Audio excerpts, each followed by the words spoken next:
मित्रों, वेद ही हैं हिंदुओं के धर्मग्रंथ। वेदों के 4 भाग हैं, ऋग्, यजु, साम और अथर्व। महाभारत को 5वां वेद माना जाता है। प्रत्येक भारतीयों को इसे पढ़ना चाहिए। इसमें वह सब कुछ है जो मानव जीवन में घटित होता है या हो सकता है। इसमें वह सब कुछ है जो धर्म और राजनीति में होता है। इसमें वह भी है जो आध्यात्मिक मार्ग में घटित होता है। एक ओर इसमें रिश्तों को लेकर अपंत्व है तो दूसरी ओर खून के रिश्तों को भी तार तार कर देने वाली असंवेदनशील घटनाएं हैं। दरअसल महाभारत में जीवन, धर्म, राजनीति, समाज, देश, ज्ञान, विज्ञान आदि सभी विषयों से जुड़ा पाठ है। महाभारत एक ऐसा पाठ है जो हमें जीवन जीने का श्रेष्ठ मार्ग बताता है। महाभारत की शिक्षा हर काल में प्रासंगिक रही है। महाभारत को पढ़ने के बाद इससे हमें जो शिक्षा या सबक मिलता है उसे याद रखना भी जरूरी है। तो आओ हम जानते हैं ऐसी ही 18 तरह की शिक्षाएं जो हमें महाभारत से मिलती हैं। पहला सबक हमेशा याद रखें, जीवन हो योजनाओं से भरा। भगवान श्री कृष्ण के अनुसार जीवन का बेहतर प्रबंधन करना जरूरी है। जीवन के किसी भी क्षेत्र में बेहतर रणनीति आपके जीवन को सफल बना सकती है, और यदि कोई योजना या रणनीति नहीं है तो समझो जीवन एक अराजक भविष्य में चला जाएगा जिसके सफल होने की कोई गारंटी नहीं। भगवान श्री कृष्ण के पास पांडवों को बचाने का कोई मास्टर प्लान नहीं होता तो पांडवों की कोई औकात नहीं थी कि वे कौरवों से किसी भी मामले में जीत जाते। उनकी जीत के पीछे श्री कृष्ण की रणनीति का बहुत बड़ा योगदान रहा। यदि आपको जीवन के किसी भी क्षेत्र में जीत हासिल करना हो और यदि आपकी रणनीति और उद्देश्य सही है तो आपको जीतने से कोई रोक नहीं सकता। दूसरा सबक सबको बताएं, संगत और पंगत हो अच्छी। कहते हैं कि जैसी संगत वैसी पंगत और जैसी पंगत वैसा जीवन। आप लाख अच्छे हैं लेकिन यदि आपकी संगत बुरी है तो आप बर्बाद हो जाएंगे। लेकिन यदि आप लाख बुरे हैं और आपकी संगत अच्छे लोगों से है और आप उनकी सुनते भी हैं तो निश्चित ही आप आबाद हो जाएंगे। महाभारत में दुर्योधन उतना बुरा नहीं था जितना कि उसको बुरे मार्ग पर ले जाने के लिए मामा शकुनी दोषी थे। शकुनी मामा जैसी आपने संगत पाल रखी है तो आपका दिमाग चलना बंद ही समझो। जीवन में नकारात्मक लोगों की संगति में रहने से आपके मन और मस्तिष्क पर नकारात्मक विचारों का ही प्रभाव बलवान रहेगा। ऐसे में सकारात्मक या अच्छे भविष्य की कामना व्यर्थ है। तीसरा सबक बहुत जरूरी, थोथा चना बाजे घना। मालवा में एक कहावत है कि थोथा चना बाजे घना, अर्थात जो अधूरे ज्ञान हासिल किए हुए लोग रहते हैं वे बहुत वाचाल होते हैं। हर बात में अपनी टांग अड़ाते हैं और हर विषय पर अपना ज्ञान बघारने लगते हैं, लेकिन कभी कभी यह अधूरा ज्ञान भारी भी पड़ जाता है। पहली बात तो यह कि इससे समाज में भ्रम की स्थिति निर्मित होती है और दूसरी बात यह कि ऐसा व्यक्ति जिंदगी भर कंफ्यूज ही रहता है। कहते हैं कि अधूरा ज्ञान सबसे खतरनाक होता है। इस बात का उदाहरण है अभिमन्यु। अभिमन्यु बहुत ही वीर और बहादुर योद्धा था, लेकिन उसकी मृत्यु जिस परिस्थिति में हुई उसके बारे में सभी जानते हैं। मुसीबत के समय यह अधूरा ज्ञान किसी भी काम का नहीं रहता है। आप अपने ज्ञान में पारंगत बने। किसी एक विषय में तो दक्षता हासिल होना ही चाहिए। जानिए चौथा सबक, दोस्त और दुश्मन की पहचान करना सीखें। महाभारत में कौन किसका दोस्त और कौन किसका दुश्मन था यह कहना बहुत ज्यादा मुश्किल तो नहीं, लेकिन ऐसे कई मित्र थे जिन्होंने अपनी ही सेना के साथ विश्वासघात किया। ऐसे भी कई लोग थे जो ऐन वक्त पर पाला बदलकर कौरवों या पांडवों के साथ चले गए। शल्य और युयुत्सु इसके उदाहरण हैं। इसीलिए कहते हैं कि कई बार दोस्त के भेष में दुश्मन हमारे साथ आ जाते हैं और हमसे कई तरह के राज लेते रहते हैं। कुछ ऐसे भी दोस्त होते हैं जो दोनों तरफ होते हैं। ऐसे दोस्तों पर भी कतई भरोसा नहीं किया जा सकता, इसलिए किसी पर भी आंख मूंद कर विश्वास नहीं करना चाहिए। अब आप ही सोचिए कि कौरवों का साथ दे रहे भीष्म, द्रोण और विदुर ने अंतत युद्ध में पांडवों का ही साथ दिया।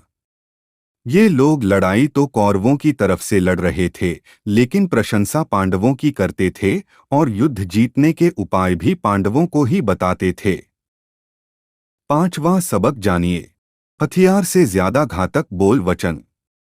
यह बात तो सभी जानते होंगे कि किसी के द्वारा दिया गया बयान परिवार, समाज, राष्ट्र या धर्म को नुकसान पहुंचा सकता है। हमारे नेता, अभिनेता और तमाम तरह के सिंहासन पर विराजमान तथाकथित लोगों ने इस देश को अपने बोल वचन से बहुत ज्यादा नुकसान पहुंचाया है। महाभारत का युद्ध नहीं होता यदि कुछ लोग अपने वचनों पर संयम रख लेते। आपने द्रौपदी का नाम तो सुना ही है। इंद्रप्रस्थ में एक बार जब महल के अंदर दुर्योधन एक जल से भरे कुंड को फर्शी समझकर उसमें गिर पड़े थे तो ऊपर से हंसते हुए द्रौपदी ने कहा था, अंधे का पुत्र भी अंधा। बस यही बात दुर्योधन को चुभ गई थी, जिसका परिणाम द्रौपदी चीरहरण के रूप में हुआ था। शिशुपाल के बारे में भी आप जानते ही होंगे। भगवान कृष्ण ने उसके 10 अपमान भरे वाक्य माफ कर दिए थे। शकुनी की तो हर बात पांडवों को चुभ जाती थी। सबक यह कि कुछ भी बोलने से पहले हमें सोच लेना चाहिए कि इसका आपके जीवन, परिवार या राष्ट्र पर क्या असर होगा और इससे कितना नुकसान हो सकता है। इसीलिए कभी किसी का अपमान मत करो। अपमान की आग बड़े बड़े साम्राज्य नष्ट कर देती है। कभी किसी मनुष्य के व्यवसाय या नौकरी को छोटा मत समझो, उसे छोटा मत कहो। छठा सबक जानिए, जुएसट्टे से दूर रहो। शकुनी ने पांडवों को फंसाने के लिए जुए का आयोजन किया था, जिसके चलते पांडवों ने अपना सब कुछ दांव पर लगा दिया था। अंत में उन्होंने द्रौपदी को भी दांव पर लगा दिया था। यह बात सभी जानते हैं कि फिर क्या हुआ। अत जुए, सट्टे, षड्यंत्र से हमेशा दूर रहो। ये चीजें मनुष्य का जीवन अंधकारमय बना देती हैं। किसी भी रूप में ये कार्य निंदनीय और वर्जित माने गए हैं।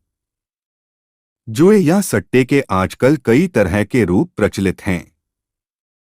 पहले तो पांसे का जुआ होता था, लेकिन आजकल रमी, फ्लश आदि हैं।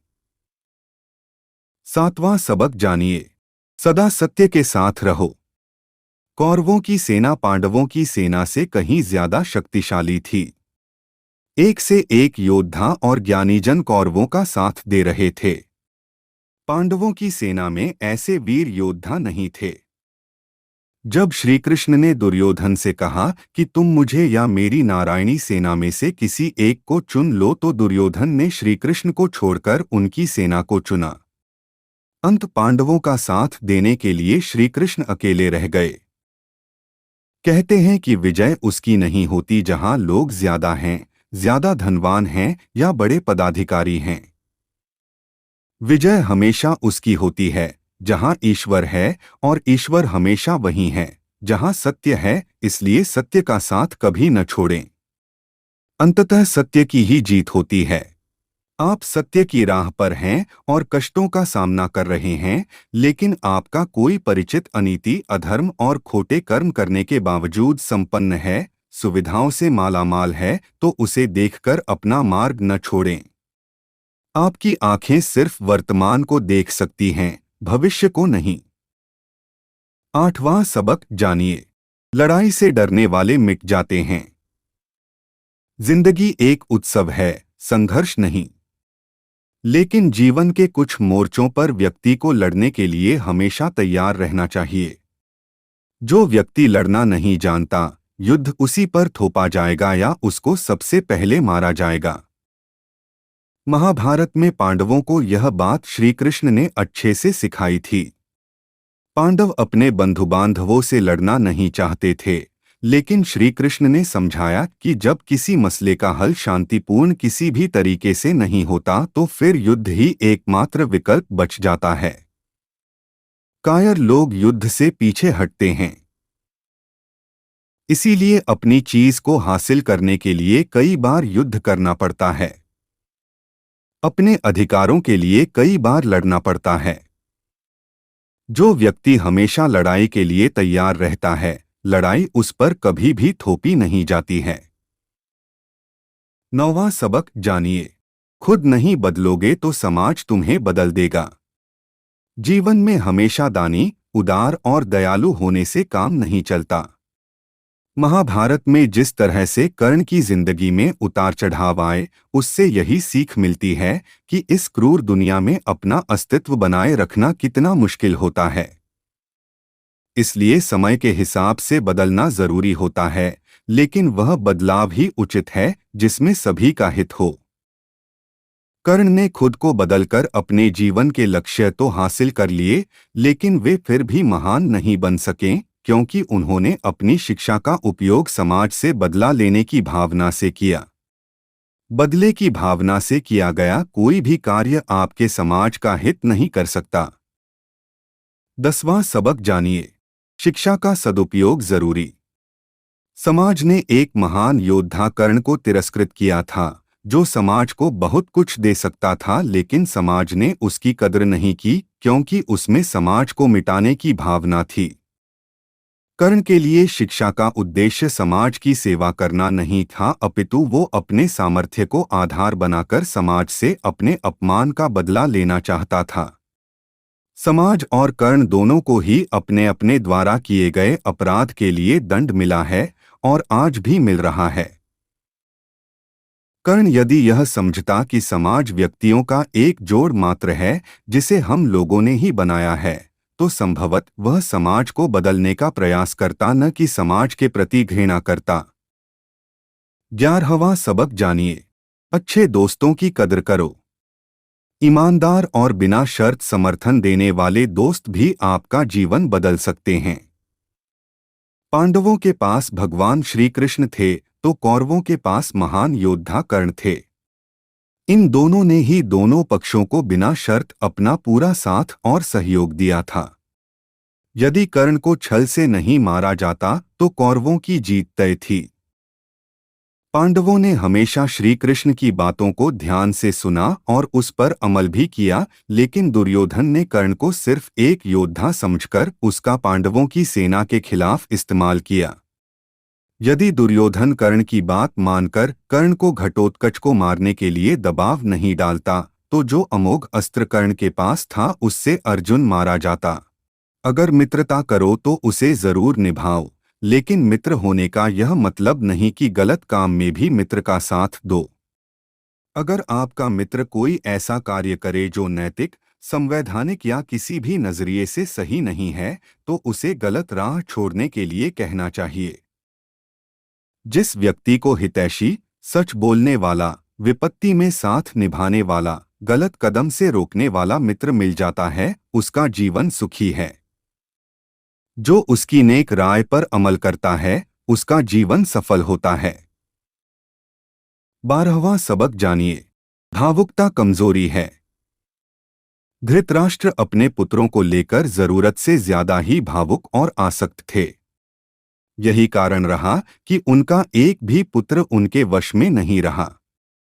वे पुत्रमोह में भी अंधे थे। जरूरत से ज्यादा भावुकता कई बार इंसान को कमजोर बना देती है और वो सही गलत का फर्क नहीं पहचान पाता। कुछ ऐसा ही हुआ महाभारत में धृतराष्ट्र के साथ, जो अपने पुत्र मोह में आकर सही गलत का फर्क भूल गए। प्राप्यापदम न व्यथते कदाचि दुद्योगमन विदति चाप्रमत्त दो खंच काले सहते महात्मा धुरंधरस्तस्य जिता सपत्ना। महाभारत। सरल भावार्थ, बुरे हालात या मुसीबतों के वक्त जो इंसान दुखी होने की जगह पर संयम और सावधानी के साथ पुरुषार्थ, मेहनत या परिश्रम को अपनाए और सहनशीलता के साथ कष्टों का सामना करे, तो उससे शत्रु या विरोधी भी हार जाते हैं। आपकी और हमारी जिंदगी में भी ऐसे तमाम मौके आते हैं जबकि हमें मुश्किलों का सामना करना पड़ता है। कुछ लोग इस दौरान घबरा जाते हैं, कुछ दुखी हो जाते हैं और कुछ शुतुरमुर्ग बन जाते हैं और कुछ लोग अपना मानसिक संतुलन खो बैठते हैं। मानसिक रूप से दृढ़ व्यक्ति ही ऐसे हालात में शांतचित्त रहकर धैर्य और संयम से काम लेकर सभी को ढांढस बंधाने का कार्य करता है और इन मुश्किल हालात से सभी को बाहर निकाल लाता है। परिवार, समाज या कार्यक्षेत्र में आपसी टकराव, संघर्ष और कलह होते रहते हैं, लेकिन इन सभी में संयम जरूरी है। अगले पन्ने पर 13वां सबक। शिक्षा और योग्यता के लिए जुनूनी बनो। व्यक्ति के जीवन में उसके द्वारा हासिल शिक्षा और उसकी कार्य योग्यता ही काम आती है। दोनों के प्रति एकलव्य जैसा जुनून होना चाहिए, तभी वह हासिल होती है।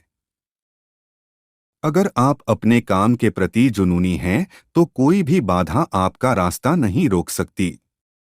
एकलव्य इसका सबसे बड़ा उदाहरण है, जिन्होंने छिपकर वह सब कुछ सीखा जो गुरु द्रोणाचार्य अर्जुन को सिखाते थे। एकलव्य की लगन और मेहनत का ही नतीजा था जो वे अर्जुन से भी बेहतर धनुर्धर बन गए थे। 14वां सबक जानिए। कर्मवान बनो। इंसान की जिंदगी जन्म और मौत के बीच की कड़ी भर है। यह जिंदगी बहुत छोटी है। कब दिन गुजर जाएंगे आपको पता भी नहीं चलेगा, इसलिए प्रत्येक दिन का भरपूर उपयोग करना चाहिए। कुछ ऐसे भी कर्म करना चाहिए जो आपके अगले जीवन की तैयारी के हों। अतः इस जीवन में जितना हो सके उतने अच्छे कर्म कीजिए। एक बार यह जीवन बीत गया तो फिर आपकी प्रतिभा, पहचान, धन और रुतबा किसी काम नहीं आएंगे। 15वां सबक जानिए। अहंकार और घमंड होता है पतन का कारण। अपनी अच्छी स्थिति, बैंक बैलेंस, संपदा, सुंदर रूप और विद्वता का कभी अहंकार मत कीजिए।